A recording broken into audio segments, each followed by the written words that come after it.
If you're ambitious but you procrastinate, this video is for you. See, a lot of us are really ambitious people, and ambition is something that is, something far away in the future. You might be here right now, and you want to really get there. You want to be this person, you want to have this business, you want to have this coaching business, you want to have these clients that you want to work with.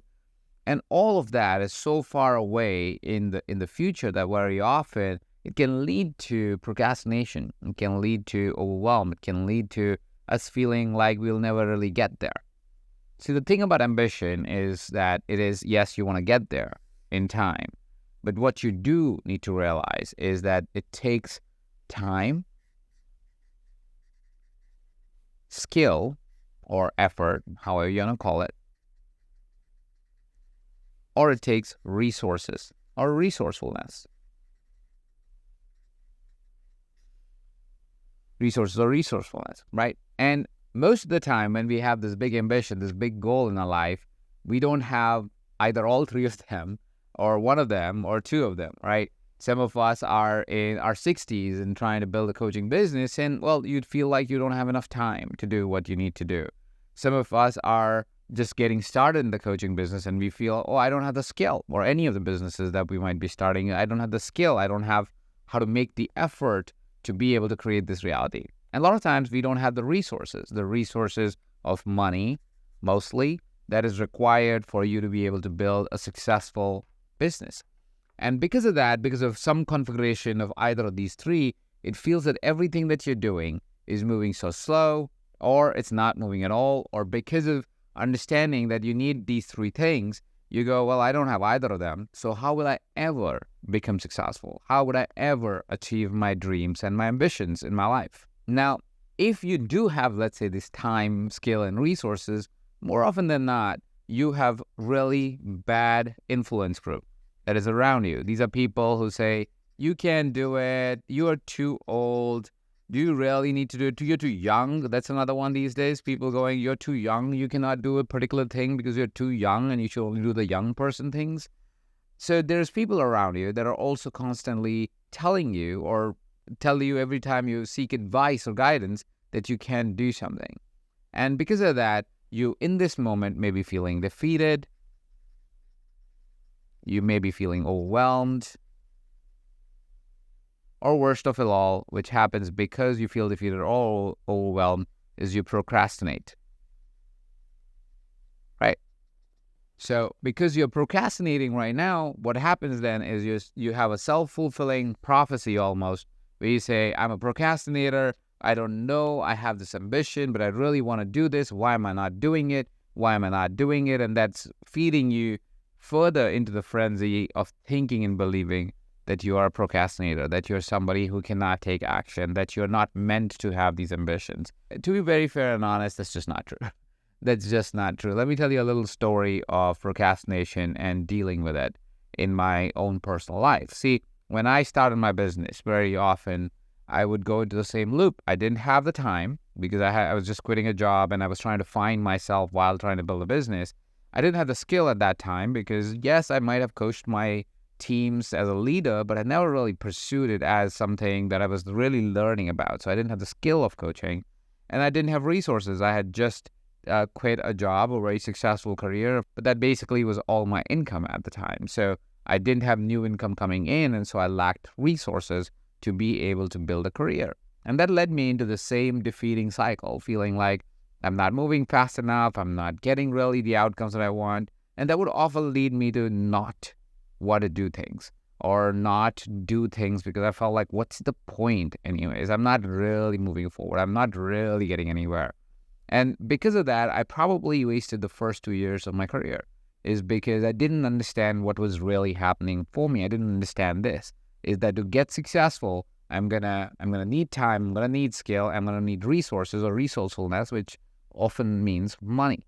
And if I don't have these three, I have to find a path to create these three so I can get to the place that I eventually want to get to. Now, fortunately, I'm somebody who has gotten to the place that I wanted to get to, and now I'm pursuing more things. But for now, I've gotten to the place that I wanted to get to. So I can backtrack and say, hey, listen, this is what I did that did work, and hopefully it works for you too.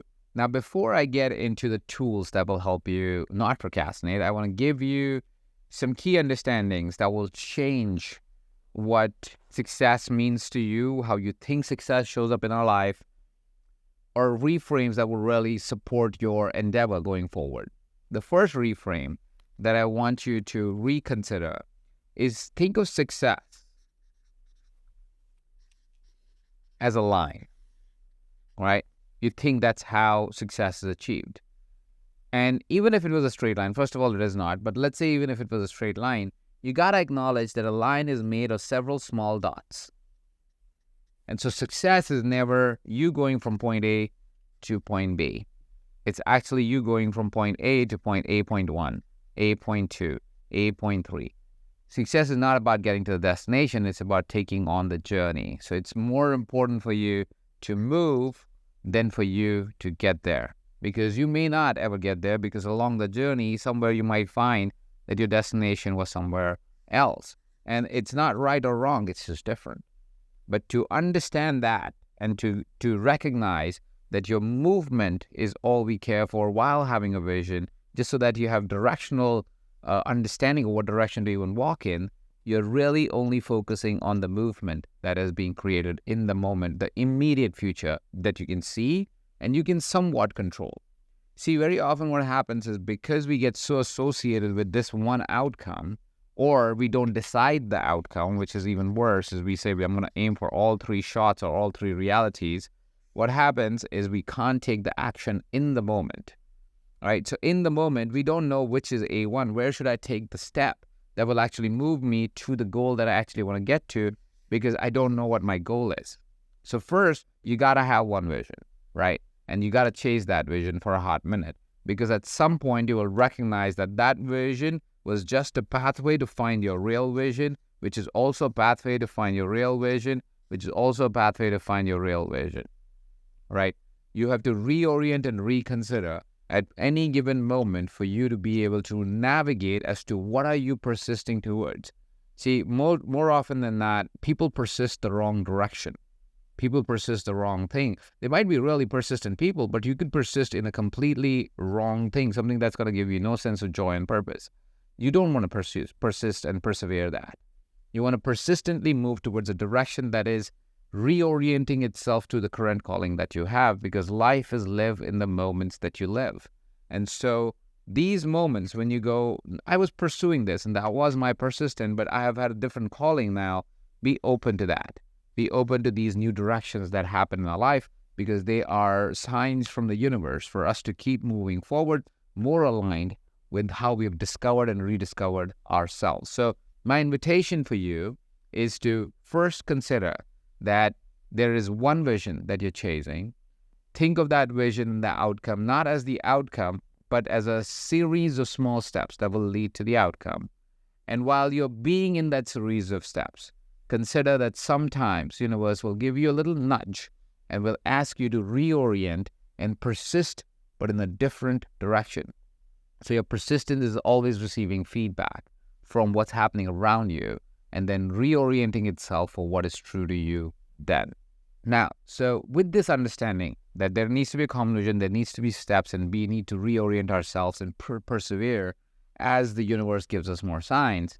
The second thing that one must remember and one must notice, and that's super important, is that most of us think that I need to work every day in the same way to create consistent effort or to move towards direction. But here's the truth. This is what a regular everyday looks like.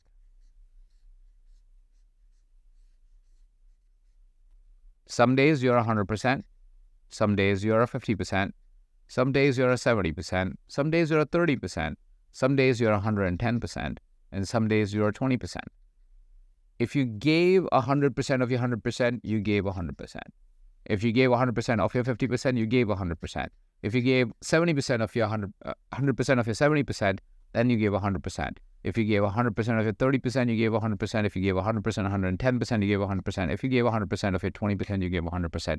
And this, my friend, is what really consistency is. Consistency is not saying every day is going to be the same. Consistency is saying, I'm going to do the best I can every day in the way I can. And some days it will look like my 50%, and some days it's going to look like my 20%, and some days it's going to look like my 110%. But all of them are going to be right, and I'm going to acknowledge and support that. Instead of beating myself up, instead of saying, oh, it's not working, instead of doubting if I'm consistent or not, I'm going to do the best I can for that day. I'm going to show up for that day.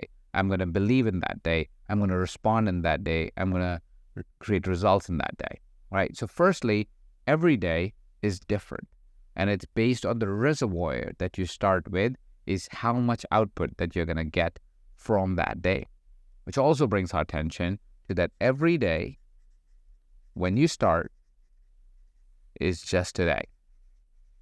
This is one of the greatest hacks of habit building, is don't worry about every day. Just don't worry about it. Every day is just today. So did you do it today? Today, do you wake up and then you show up the way that you promised yourself that you will show up? And if you did show up today in the way you promised yourself that you'll show up, well, you won. And then tomorrow, again, it is just today. Every day is just nothing but today in the best way you possibly can show up without beating yourself, without doubting yourself, just showing up and doing what you can do that day in the best of capacity that you have that day. I also share this with you because what happens sometimes is you have a calendar, right? You as a person, you have items on your calendar, you have things to do. And what would happen is, say today you decide, hey, Ajit, you know what, I'm going to stop procrastinating because I love your tools, I'm loving this understanding. But I have this birthday party that I have to go to next Sunday. And because I have this birthday party, I'll probably start on Monday, right? You've just defeated the whole game. The point of understanding that every day is today, that if you're watching this on a Thursday, today is Thursday. You don't wait for another day to start the party. That's why every day is today. There is no Sunday, there's no Monday, there is no Friday, there's no other day. Every day is just simply today, because when you operate from that place, if you operate from today is when I get started, you don't have to worry about what happens in any other day because, well, you'll do the best you can with your capacity on that day. And hey, listen, some of these days, let's say there was a day-long birthday party, and you might not do anything that day. It might result to a 0%.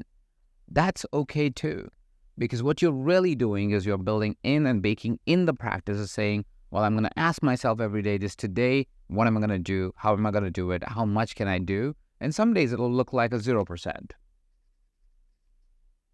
And that is your 100%. And that's okay. Just try to not have a streak of it.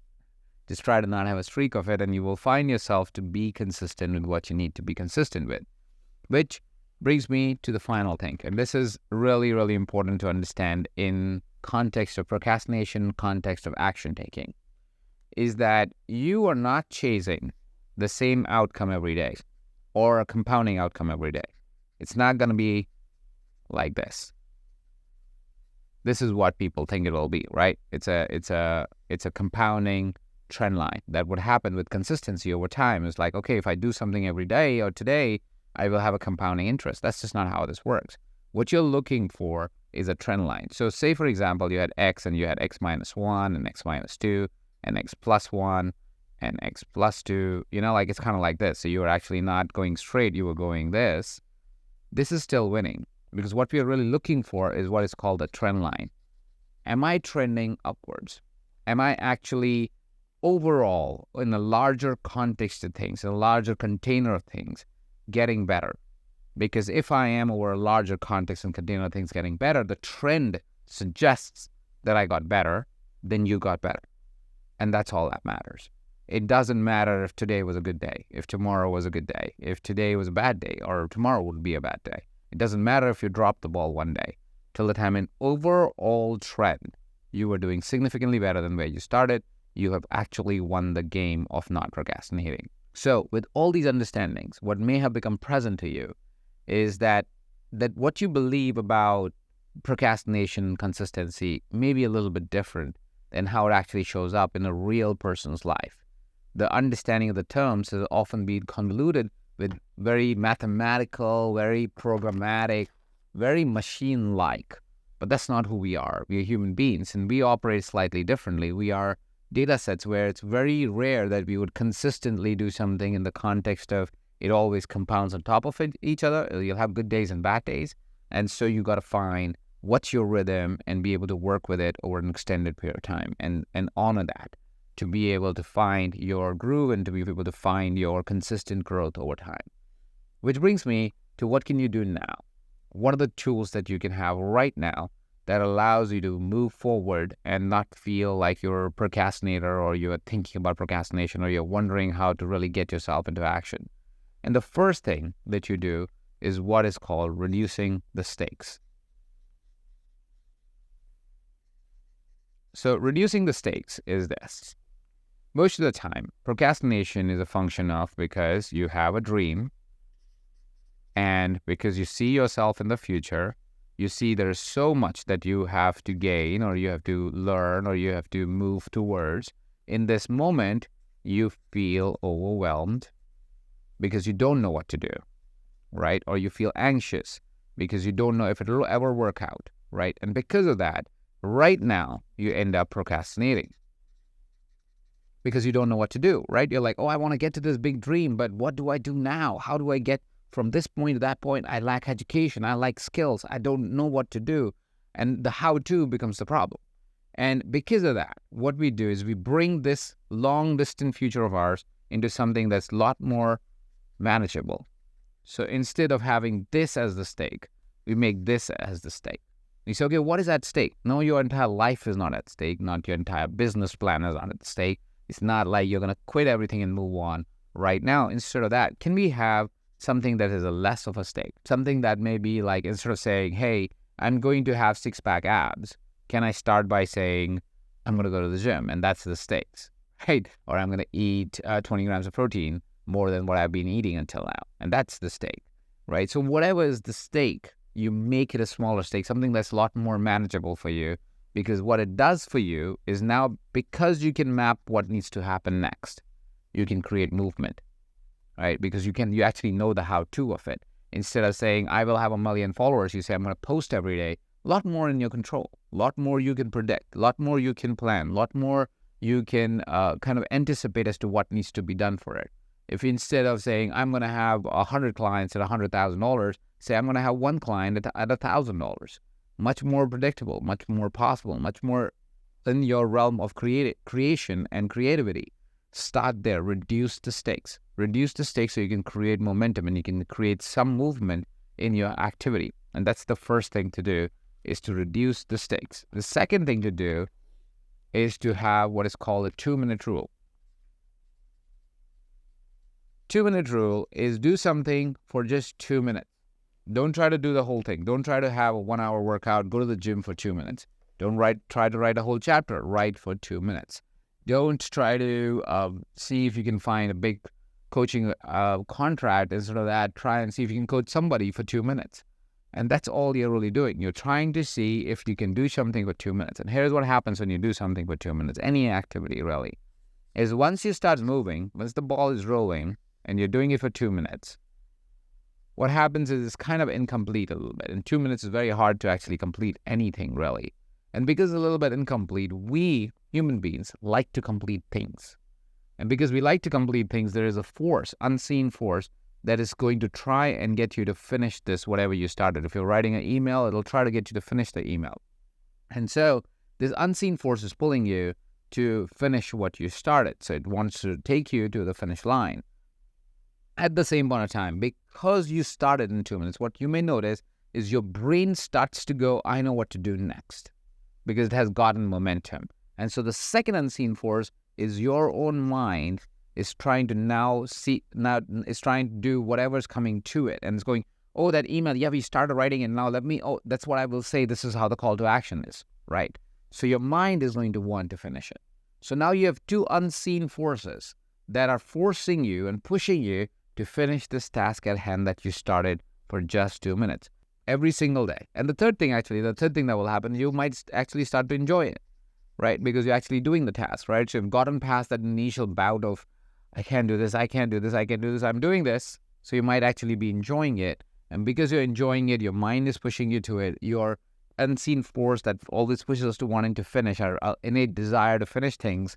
What now happens is we have three forces working in your favor, getting you to finish it. right? Now, initially, the 2 minutes might lead to 5, but eventually the 2 minutes lead to 10, 20, to an hour, and so much more.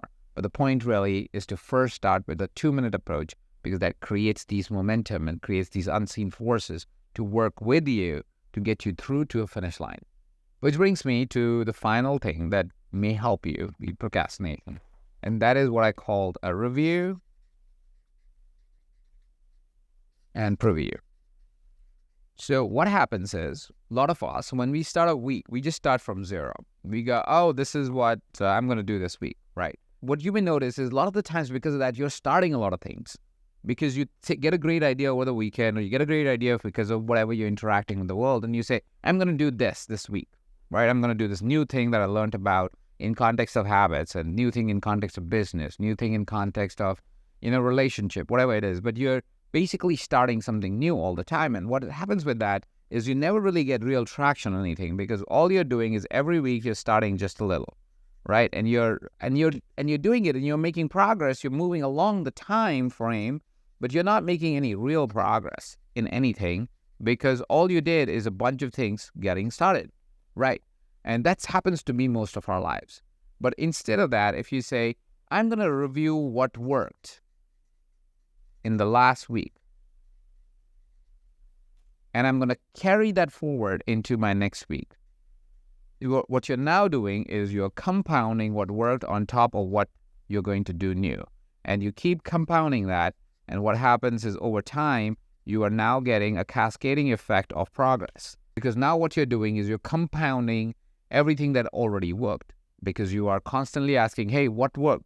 I'm going to do more of that. And then what worked? And I'm going to do more of that. I'm going to do what worked, and then what more of that. Eventually finding a system that works very, very effectively for yourself, beating the procrastination that you may experience because you were constantly starting previously instead of reviewing and previewing. See, when you carry forward what worked in the last week, it's much more likely that you have a jump on it and you have some sense of ease to actually do it. And because you have ease to do it, because you've done it before, it's worked for you, you have confidence in it, it's much easier for you to redo it in a better way or do more of it. This is not only applicable for business, this is applicable for life. Like if there's a habit that's been working for you, there's a food that's been working for you, if there's a particular blend of coffee that's been working for you, stack them on. Compound them, because the more it compounds, the more likely it is that over time you will not procrastinate, at least in that stream. You will not procrastinate, at least in that vertical of work that you're doing. So ask yourself, what worked last week in my business, or what worked last week in my health, or what worked last week in my relationship? And can I do more of it? Can I repeat it? It also solves the problem, if you really think about it, it's called the blank canvas problem. When you're starting from blank canvas, very often what happens, it basically gets you to feel stuck, because you're going, hey, where do I start? What do I start with? Versus if you're not having a blank canvas, because you're taking literally what worked last week and you're saying, let's do that and do some more of it for that matter, it's not a blank canvas anymore. It's actually something that's a repetitive process. You've already tested and made it work. What is happening is you're already taking something that worked and you're just compounding it. And because you're compounding it, now you have more yield of the same task. You're getting better at the same task. You don't need as much time to start on the same task, giving you a lot more yield over time. So ask yourself, what worked last week, and what can I carry forward from what worked last week to my next week? And if it's possible, and if it is, let's add that to the preview, which means this is what will happen in the coming week. It gives you a start. It gives you a place to start moving and moving in the direction that you want to, because you now have a plan also for the week, which happens with when we don't preview what's coming in the coming week, which is one of the classic things that we see with procrastinator, or people who claim to be procrastinators, is they don't have an agenda. They don't have a calendar. They don't go, what am I supposed to do? And so they sit in their heads telling themselves that they're procrastinators, but never really create a preview of what must happen in the coming week for them to be able to take action and to be able to move further in their careers and move further in their lives and their habits and so forth. So make a preview based on last week's review. This is a great exercise for your business. It's also a great exercise for any of the habits that you want to develop. With that, I want to invite you to something really special, something really dear to my heart. This is my program called Certified Life Coach. It's a certification that we do to make you a life coach, where you learn this and many such very advanced playbooks for you to be able to bring real change in your life and life of your clients. It's starting very soon, so I invite you to go check it out. It's below this video. This particular program at this point has over 1,000 testimonials. We have certified maybe 8,000 people in it. It is one of the highest rated programs here at Mindvalley. So I'm really proud to be presenting that to you, and I hope you stop procrastinating and that you take some of these tools, take some of these strategies, implement in your life so you can stop procrastinating and get to that ambitious goal that you've been always wanting to go. Thank you so much for watching. This is Ajit. I'll see you around.